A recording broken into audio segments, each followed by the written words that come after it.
বাগদাদের রাজপ্রাসাদ ঝলমলে আলোয় ভরা, আর চারপাশে সোনা মাণিক্য হীরের ছাওয়া।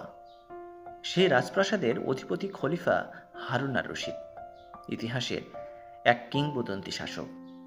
তবে তিনি শুধু রাজত্ব চালনাতেই পারদর্শী ছিলেন না, মানুষের দুঃখ কষ্ট জানার জন্য ছদ্মবেশে পথে বেরিয়ে পড়তেন, রাতের আধারে একাকী।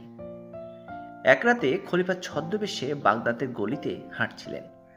চাঁদের আলো মিশে আছে মসজিদের মিনারে, কিন্তু নিচে পথে দু চোখে ধরা পড়ছে ক্ষুধা, ক্লান্তি আর অভাবের প্রতিচ্ছবি। একসময় তিনি পৌঁছান একটি ভাঙা ঘরের সামনে। দরজায় একটি ভাঙা তালা ঝুলছে। পাশে বসে আছেন এক বৃদ্ধ, ছেঁড়া জামা পরে এবং কাঁপা কাঁপা হাতে দোয়া পড়ছেন। হে আল্লাহ, আমার সন্তানদের জন্য আজকে একটু খাবার পাঠাও। রাজপ্রাসাদে যে বসে আছে তার মন যেন নরম হয়। খলিফা স্তব্ধ হয়ে গেলেন। তার মনে হলো এই প্রার্থনা যেন তারই উদ্দেশ্যে।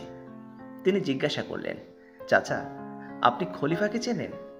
বৃদ্ধ বললেন, না, তা চিনি না। শুনেছি তিনি ন্যায়বান, কিন্তু জানি না আমার মতো গরিবের কথা উনি জানেন কিনা। খলিফার চোখ জলে ভিজে গেল। তিনি সে রাতে ফিরে গিয়ে নিজের গোপন ভাণ্ডার থেকে খাবার, কিছু দিরহাম এবং জামা কাপড় নিয়ে এলেন, কিন্তু নিজের পরিচয় দিলেন না। শুধু বললেন, এটা খলিফার তরফ থেকে, তিনি আপনাকে ভুলে যাননি। বৃদ্ধ কেঁদে ফেললেন, চোখ তুলে বললেন, আল্লাহর কাছে দোয়া করি এমন শাসক যেন যুগ যুগ ধরে বেঁচে থাকে।